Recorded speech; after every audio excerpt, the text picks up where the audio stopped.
Сайн бацхан үзэгчтэй та бүхэндээ энэ өдрийн мэндийг хүргье. Үндэсний аж үйлдвэрийн зөвлөлийн зүгээс үйлдвэрийн гэрэл сэдвүүд нэвтрүүлгийг хийж байгаа билээ. Монгол улсын өнөөгийн ченжи эдийн засгийн тогтолцоог өөрчилж аж үйлдвэр, шинэ технологи, инновацээр сүрэлсэн бүтээлч эдийн засгийн цоошин тогтолцоог бүрдүүлэх гарцаагүй зайлшгүй шаардлага байгаамаа. Өнөөдрийн энэ нэвтрүүлгээ Монголын хуванцрын үйлдвэрийн салбарт анхдагч болсон ХЭВ ХАШМАЛ компани дээрээс бид эхлүүлж байна. За бүгдээрээ отгошоо үйлдвэрлэлөөгөө орцгоё.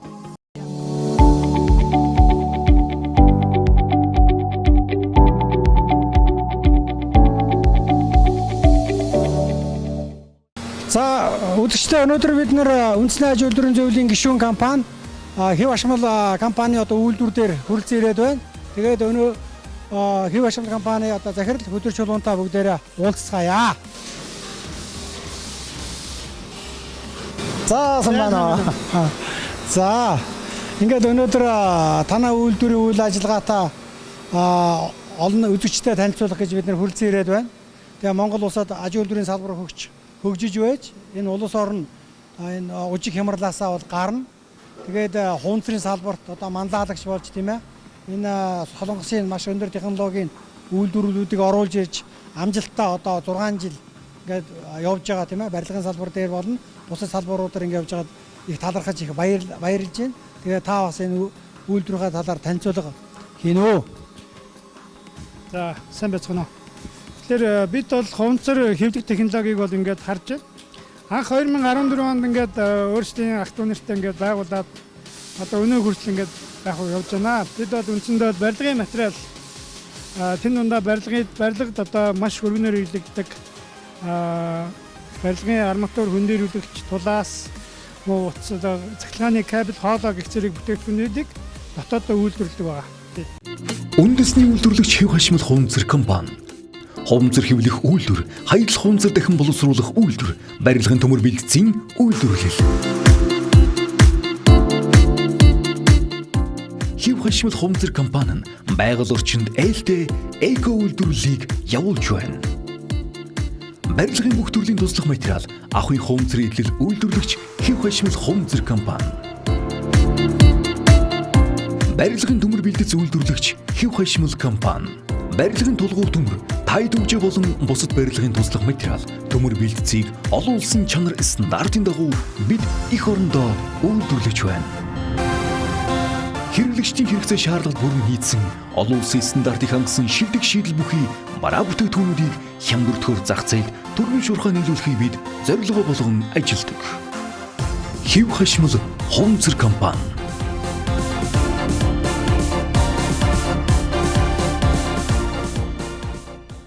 За манай үйлдвэрлэж байгаа бүтээгдэхүүнүүд маань ингээд энд байна. Тэгэхээр энд бол нэг 10 орчим төрлийн загвар бүтээгдэхүүн, арматур өндөрлөгч бүтээгдэхүүн. За дээрэс нь та манайх мэдж байгаа мимо гэргээд Монголын угсардаг боломжит түүх соёлыг харуулсан угсардаг сувенир гэр байна. Хуванцар аяг, цэвэр усны савны таглаа гэдэг. За энэ бол манай бүтээгдэхүүнүүдийн зарим нэг хэсгээс бид үзүүлж байгаа. Дахиад өөр бүтээгдэхүүнч байгаа. Тэгээд эндээс харахад бол бид эдгээр бүтээгдэхүүнүүдийг бид хуванцар дахин боловсруулж буюу давхар нөөц ашиглан энэ бүтээгдэхүүнүүдийг стандартын бүтээгдэхүүнүүдийг үйлдвэрлэж зах зээлд нийлүүлдэг. Эдгээр нь болохоор цэвэр түүхийд буюу анхдагч хуванцрын түүхийдээр үйлдвэрлэдэг ийм ялгаатай байгаамаа. Тий. Энэ савыг бид Sky ихтлгүүр чиглэл компани гэж байгаа. Монголдо бас галтгооны янз янзын нэг техник хэрэгсэл үйлдвэрлэдэг компаниудын тэдний ингээд 3 салбартаа дэлгүүрүүдээ за мөн түнчл энэ Монголын сүлжээ дэлгүүрүүдээр ингээд энэ санууд ингээд худалдаалагдж байгаа. Түнхэн бол шир гэр ахуйн зориулалтаа хийгдэм түнхэн байгаа. Мөн сүлжээ дэлгүүрүүдээр ингээд гадар байгаа. Энэ ингээд дотооддоо ерөнхийдөө үйлдвэрлэсэн ихэнх хайрц байгаа. Энийг бол хэрэглэгчд маань төрөл бүрийн зориулалтаар ашиглах боломжтой. За ингээд маш энгийн ингээ өөрөө ховл руугаа ингээд орчдөг. Ингээд энэ хайрцаг бэлэн. Ингээ хайрцаг маань бэлэн болсон байна. Энийг бол аялал зугаалга машины ард багж хувцсныг олон төрлийн зориулалтаар ашиглах боломжтой. Монголд бол ийм бүтээгдэхүүн бол үйлдвэрлэж боломжтой шүү. Бид нар чаддаг юм шүү. Эдийг бас илэрхийлэх гэсэн юм аа. Энүүгээр бас хэлэхэд бид ийм хайрцаг одоо энэ хайрцагны одоо яг энэ хайрцаг биш юмаа гэдэг өөр төрлийн хайрцагуд байгаа тийм. Жишээ нь одоо том Апу компани ч юм уу, МСС компани том одоо нөгөө пивны хайрцаг тийм. Ийм хайрцгийг одоо бид бол захиалгаар үйлдвэрлэх бүрэн боломжтой. За манай хөдрөө захирлын энэ үйлдвэр бол нэг сумаар 2 туулаа буулж байна тийм ээ. За нэгдүгээрт одоо энэ Улаанбаатарын энэ Монгол улсын энэ хог хаягдлыг бүтээгдэхүүн болгож байна. Одоо хог хаягдлыг Улаанбаатар эко Монгол улс бий болгохын төлөө одоо энэ хог хаягдлаас ийм бүтээгдэхүүн гаргаж ирж байна шүү дээ. За эргээд хүн ардтаа хэрэгцээтэй одоо барилгын болон бусад олон салбаруудад хэрэгцээтэй хуунцар бүтээгдэхүүн үйлдвэрлэл ингэ явж байна. Тэгэхээр үнэхээр бас нийгэм эдийн засагт чухал ач холбогдолтой ийм салбар дээр өндөр технологийн үйлдвэрлэлийн хөрөнгө оруулалтыг хийж тийм ээ. Ингэж явж байгаа нь бол үнэхээр гайхамшигтай байна л да. Тэгээд 2019 оныг засгийн газраас эх орон худалдаа авалтын жил болгож зарласан. Тэгээд энэ эх орон худалдаа авалтын жил болгож зарлалттай холбогдуулаад танах ирнэ энэ төрөөс зарлж байгаа, орон нутгаас зарлж байгаа тендерүүдэд ирнэ хэр оролцож байна вэ? Төрийн худалдаа авалтанд хэр хамрагдаж чадж байна вэ?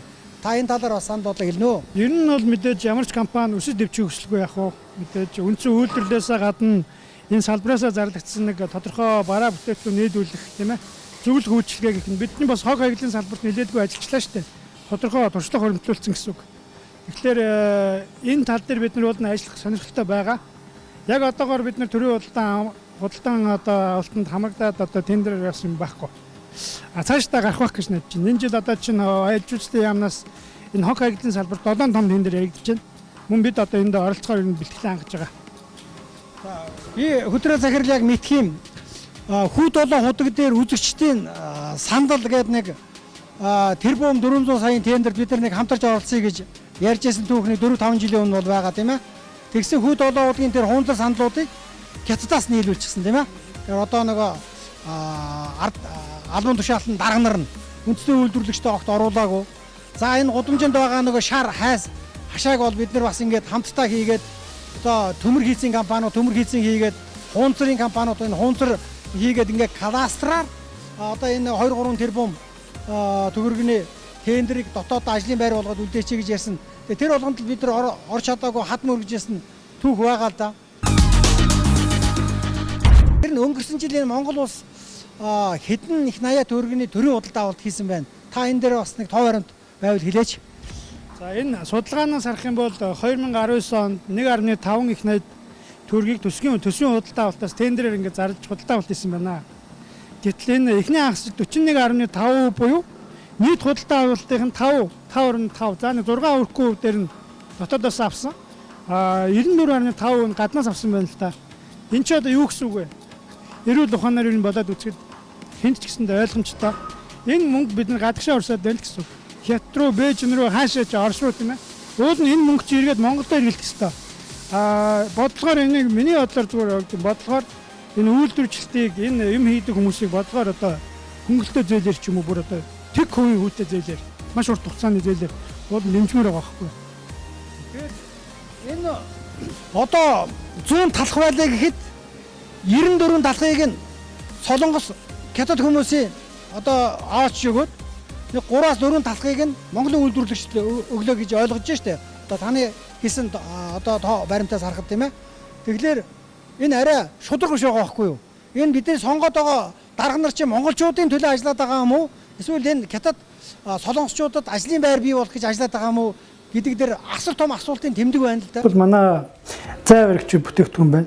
За энэ зай баригч 200 мм-ийн буюу одоо 20 см-ийн хооронд арматур ханыг ингээд зайг нь барьж өгдөг. Ингээд үлгчихнэ л да. Ингээд арматурт ингээд үлгцэн тохиолдолд энэ байшингийн дутгалд ирэхлээр нөгөө хоёр арматурыг ингээд бариад өгчдөг. Хөдлөөнгөө барина гэсэн үг. Тэгээ нөгөө хим цуцсан хим маань өөрөө батбах болно да. Ингээд эндээ үлдчихин тий. За энэ бол жишээ нь ингээд 80 см 80-100 см-ийн одоо өндөрт доод байшингийн суурийн арматур энэ дээр ирдэ. Ингээд юу яагаад гэдэг толоод өгдөө. Тэгэхээр цутгалд өөрөө нэг сахан жигд гарна гэсэн үг. Байшингийн суур өөрөө жигд болно гэсэн үг. За энэний оронд өнөөдөр манай Монголын зах зээл дээр юу хэрэгжилж байгаа гэхээр чулуу, тоосго, төмөрөөр одоо баахан имэйл зангидал цаг алдал. Гэхдээ зүгээр 100 төгрөгөөр ч юм аваад хот тавилаа, арматураа өгсөрлөө боолоо, барилга явуулаа. Тэр энэ 2-оос магадгүй 3 сар бэлтгэх ажлыг зүгээр 2-3 секундэд л хийчих байгаа байхгүй. Тэгэхээр энэ барилга одоо өгсөрлөлтийн ажлын цаг хугацааг маш хэмнэж байгаа. Дээрээс нь бүтээгдэхүүний зардал, дээрээс нь нөгөө чанаргүй стандарт бус юм ийсэн суур өөрөө муу болдог. Энийг ингээд бариад хийгээд өчгөн чинь цементэн дээр ингээд барьцлж штэ. Тэгэхээр өөрөө яг ингээд тэгшимэн ингээд хамгаалтын зузаан гэж ярьд юм да. Чигд гаргаад өчнө гэсэн. За ийм онцлогтой одоо маш хэрэгтэй бүтээгдэхүүнүүд байгаа. Энийг бол яг Япон Солонгосын барилга дээр бол энэ бүтээгдэхүүн байхгүй бол барилгыг хилдэг байх чинь тий. Манайд бол энэ бол одоо том компаниуд барилгын бол одоо орж иж байгаа. Энийг одоо манайхаас бас авч ирсэн.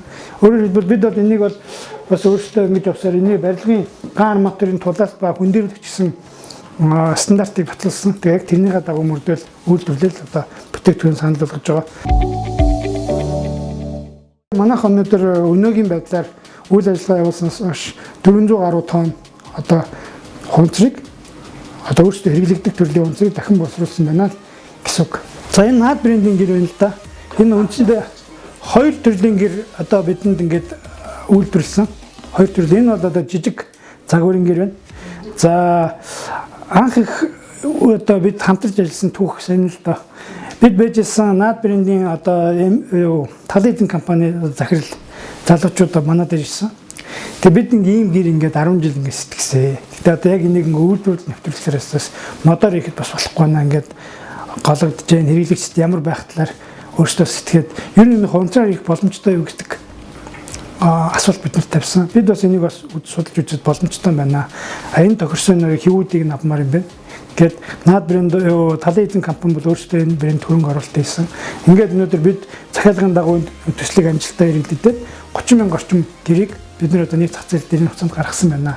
За энэ бүтээгдэхүүн Монголын төдийгүй бас дэлхийн бусад орнууд дээр одоо амжилттай гарч Монголын нүүр царай болж байгаад бид бас их бахархдаг. Бидний хүнээс гадна яг одоо энэ загварын албан хяналтын харамсалтай шагаачин гэдэг байгаа тийм ээ. Инвент гэдэг мөн адил одоо айхтар сэргээн залуучууд байна. Энэ шагаа гэдэг уламжлалт наадгыг бид мөн хуванцаар хийж, зориултын хуванцаар хийснээр яг энэ бодит мэдрэмжийг төрүүлэхдээ Монголын уламжлалт шагаа наадгаа гэдэг одоо чинь зах зээл гаргаж байгаа. Энэ бас нэлээдгүй одоо бас айл өрхүүдээр л хөрсөн бүтээгдэхүүн бас танигдж чадсан. Бэлэн бүтээгдэхүүнийх нь одоо үйлдвэрлэж байгаатай ижил төстөө импортын бараан дээр 5% татвартай тийм ээ. Та нарын ингээд үйлдвэрлэхээр гайл нойд ингээд ороод ирэхлээр бараг 40% татвартай ингээд болоод байгаа шүү дээ. За дээр нөө жидүүгийн зээл санхүүжилт гэдэг юм бидний хувьд бол ер нь их хол байгаа шүү дээ. Олдохгүй байгаа шүү дээ. За би бол одоо энэ 20-30 жил бизнес хийлээ, үйлдвэрлэлийн бизнес тэр жидүүгийн зээлээс авч үзээгүй. Ер нь та бол жидүүгийн зээл хамрагдаж чадж гэнэ үү? Манай компани 3 жил уухгүй материалаа өгч сүтсний ачаар манайх нэг 2019 оны сүүлээр нэг тодорхой хэмжээнд зээл авсан. Одоо төлөө явж байгаа. Яг одоо нөгөө нөхцөл байдлаас сонирн байна л да. Бас нэг өвчин гарчтай дэлхийд дээр те. Энэ биднийг миний бодлоор энэ биднийг дэлхийн нэгдмэл гэж харуулж байгаа. Нэг талаасаа нэг шалтгаалж байна те. Одоо ингээд хятад өвчин гарсан суулаад манай эдийн засгт одоо ямар их хор өхрөл учирч байна те. Бидэрт шууд нөлөөлж байна. Худалдаа бол барилгын хөрөнгө оруулалтад одоо эргэлзээтэй болж эхэлж байна те. Нөгөө талаас энэ өвчнөөс бид нэр өөрсдөө хамгаалах хэрэгтэй гэдгийг бидэд ойлгож байгаа байхгүй. Тэгэхээр нэгсэндээ эдийн засгийн хувьд аюулгүй доктортой байдлаа бид нэр өөрсдөө хангах хэрэгтэй гэсэн нэг тийм юмыг бас мессежийг биднэрт манай ер нь монголчууд өгөөд байна л та. Тэгээ хоёр талтай асуудал иргэж байгаа. Тийм болохоор бид бол өөрсдөө одоо хамгаалах, өөрсдөө одоо юу гэдэг аюулгүй байдлаа хангах тийм дархлаатай болох цаг ирцээ. Айлгүй өнгөрцөө. Тэгэхээр энийг бол одоо бид нар бол төр засгаас биднэрт бол юу гэдэг хамгаалах хэрэгтэй. Ажлаа хийх хэрэгтэй. Бид бол энийг одоо ярина. Бид үйлдвэрлэгчдийн зүгээс бол чадвараа л явж байна. Одоо ингээд юмаа үйлдвэрлэл зах зээл өгөл тэрийг ингээд хийгээл явж байгаа гэсэн. Монголчуудад ер нь ажиллаж амьдрах орон зайгийн эх оронд нь одоо бий болгох аж үйлдвэрлэсэн эдийн засгийн цоошийн тогтолцоо бүрдүүлэх гарцаагүй зайлшгүй шаардлагатай байна. Тэгэхээр зөвхөн хуванцрын зах зээл дээр 250 сая Америк долларын зах зээл байхад түүний 10% дээр үндэсний компаниуд ажиллаж чадж байна тийм ээ. Цаад 90% нь бол дандаа импортоос хараат бол байж байгаа. Тэгэхээр энэ гадагшилж байгаа долларын урсгалыг одоо Монголд үйлдвэрлэл болгох, цалин болгох, ажлын байр бий болгох, татварын баазуур болгоход бид нар одоо нэгдэж одоо ажиллахаас өөр зам байхгүй байгаа. Тэгээд энэ Монголын аж үйлдвэрийн салбарыг ажуу хөгжүүлэх, боожуулах ийм 10 жилийн бодлого, за дэмжих 10 жилийн бодлого, экспортод одоо бие даалгаж гарах 10 жилийн бодлого гэх мэтчингийн энэ хөгжлийн бодлогоодыг бол бид нэр одоо тууштай хийх зайлшгүй шаардлага бол байгаамаа. Цаашдаа энэ захиалгаар үйлдвэрлэж байгаа бүтээгдэхүүний тоо хэмжээ маань өсөх нь тодорхой байгаа. Яг гэвэл бүх юм үргэлж ингээд бид хятадаас зөөгдөх боломж угаасаа ингээд хомс болно. Үн өртгөө цаг хугацааг нөө тийм ээ. Жишээ нь бидний энд Монголд одоо машинууд байхад хэвийн чинь авчирд ингээд хийжлэхэд бид нар тэрийг яг тэр стандарт магадгүй илүү чанартай, илүү магадгүй хямд өртгөөр хийх бүрэн боломж бидэнд бас харагддаг. Дөнгөж үйл ажиллагаа болоод 6 жил болж байна те. Энэ бол бидэнд бас нэлээдгүй бас сорилттэй асуудлууд ингээд гарсан бид даван тулаад хөгжлийн шатнд явж байгаа. Тэгэхээр бид нар цаашаа бол нэг юм дагнах нь бас чухал юм болгоно хийх үү гэдэг ингээд те. Мэдээж тодорхой одоо төрлийн хонцруудаа бид дахин босруулаад сурна, ялангуяа хүнсний чиглэлийн юм дээр бид дагнуул биднэрт бол зах зээл байгаа. Гэхдээ бидний анхны зорилт маань яг хөөхтэй илүү барилга дээр тулгарсан учраас бид бол барилгынхаа өнөөдөр ингээд аваад ингээд цаашаа явж байна л да. Тэгээ өнөөдөр хэд хэдэн бэрхшээл байна. Хамгийн түрүүнд бидний борлуулалт тийм ээ борлуулалт өжиж орлоготой байна. Гэтэл бид нар энэ дээр өрсөлдөх гэхээр гаднаас биднийг одоо нөгөө татвараар ижил төрөл төстэй татврын бараа бүтээгдэхүүн дээр ямар ч хяналт байхгүй шүү дээ. Жишээ нь хятад улс маш хэмжээний бараа хяналтгаар оруулж байгаа бид яаж өгч зээл авсан банкны зээлийн өндөр хүү өндөр те. Нэг дараагийн асуудал Монгол улсын инфляц валютын асуудал. Мөнгөний үн цэн маань өөрөө унаад байвал бид нар яаж мэдээж түүхийдээ гаднаас авч байгаа тохиол бид нар яаж бүтээгдэхүүн өсөхгүй зарах вэ? Доктортой ажиллахгүй. Доктортой байд бид нар хамгийн чухал. Бид нар энэ өнөөдөр энэ нэг өсөхгүй бай гэхлээр нөгөө инфляц гэдэг бусад хэрэглээний бүтээгдэхүүнүүд 10% жилийн дунд өссөн гэдэг. Тэгэхээр зайлшгүй юм өсөхгүй гэдэг өсөжчлэр нөгөө хэрэглэгч маань биднээс холдчихгүй байдаг. Ийм аюул энэ. За хамгийн сүүлийн асуудал гэвэл энэ дээр хэлэхэд ажилч анги.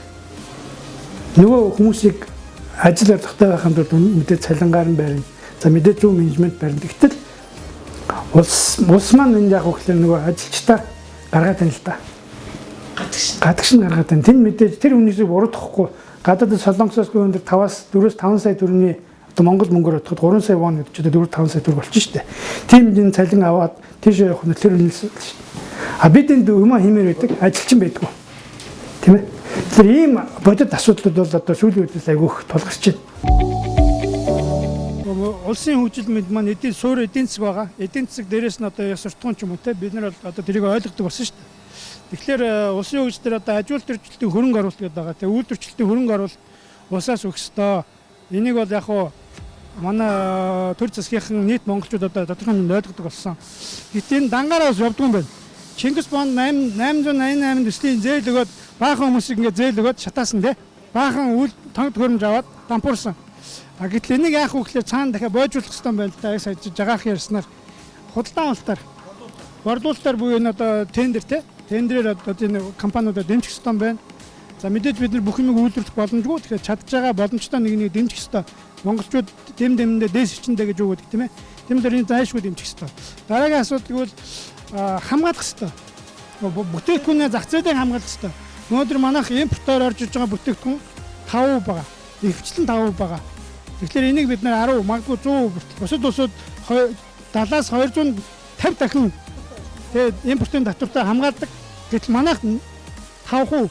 Тэр энийг бид нар бас дараа цаашдаа ярих хэрэгтэй юм билээ.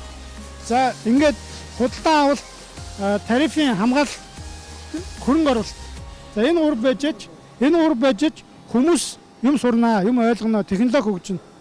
Ингээд яг хоо энэ тодорхой хэмжээний валютын өрсөлдөлийг дотоодоо бий болгоно гэж үзэж байгаамаа. Хаяглыг дахин боловсруулад энэ үйлдвэрийг бид нар гаргаж байгаа бол бидний бизнесийн нэг онцлог гэж хардъя. Тэгэхээр манай Монгол улсаас жилдээ нэг 20 орчим сая тонн хаягдл гарчих шиг байна. За энэний нэг 10 хүрэхгүй үеийг дахин боловсруулж байна. Одоо энэ дахин боловсруулалт давхраар хийж байгаа бүтээгдэхүүн шүү дээ. Тэгэхээр бид нар бол энийг бол нэгдүгээр тог хаягдлыг бол устгаж байгальд эко ээлтэй бизнес хийж байгаа. За дөнгөж сая та ярьлаа Монголд одоо $200 гаруй сая долларын экспорт, унцрын салбар экспортын бүтээгдэхүүн байгаа гэдэг энэ бол баримт судалгаатай тоо. Үүнээс нэг 10 хүрэхгүйг нь бид нар яг уу монголчууд дотоодоо зах зээл дээр нийлүүлж байна. Дахиад энийг уул нь доороо 50 хүргэмээр байгаа юм. Бид нарт бол хугацаа байна. Өнгөрсөн цаг үед бол бид нар бол юм ий сурж штэ. Өнгөрсөн үеиг одоо бид бас нэг тодорхой хэмжээнд хүрж байна. Хүмүүс бас нийгэм бас ирж байна, ойлгож байна, залуу үе гарч ирж байна. Тэгэхээр бид бол энийг бол зайлшгүй бол одоо нэмэх ёстой. Энэний төлөө цаашдаа бид бол одоо юу гэдэг хамтран зүтгэж ажиллах болно. Үндсэндээ бол үйлдвэрлэл дээр ингээд манайх нэмэн үртэх шингэн гэж ярьж байгаа шүү дээ. Тэгэхээр нэмэн үртэх шинжийн төлөө Монголд ч нэг үйлдвэрлэлийг нь тэний цаана ажиллаж байгаа. Бидний тухайн компаниг 3 дөрний цаана ингээд нэг юм их гэж 3 хүн ажиллаж байгаа шүү дээ. Тэгэхээр тэр хүмүүсийн амьдралын цаана ингээд хэдэн ингээд аваа авчихна гэсэн үг. Тэ? За компани ашиг гэхээс илүү эн чинь эргээд нөгөө юунд очиж байгаа байхгүй. За тэгээд нөгөө үйлдвэрлэлийн тог цахилгааны мөнгө ингээд усад татвар болгоод очиж тэ.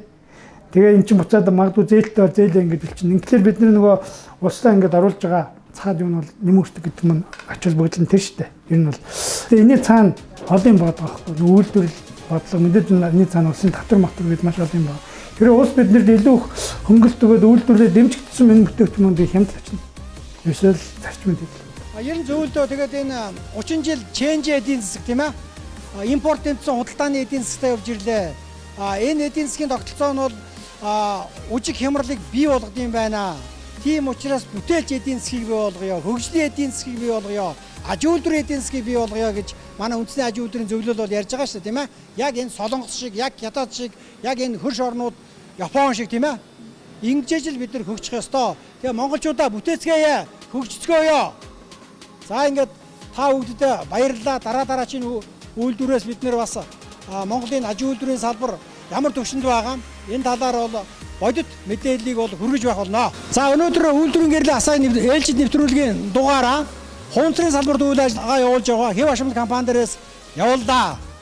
Монголын аж үйлдвэрийн салбарын гэрлийг асаацгаая. Хөгжлийн төлөө урагшаа монголчуудаа.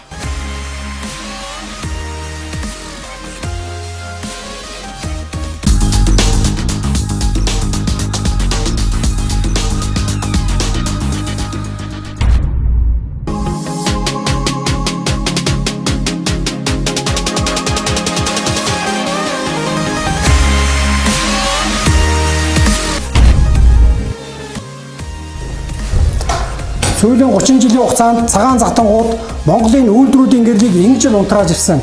Энэ үйлдвэрүүд дээр ажиллаж байсан мянган залуучууд ажлын байр хайж гадаад руу дөрүүлсэн байна. Өнөөдөр Монголын үйлдвэрүүдийн гэрлийг асаах цаг нь болсон.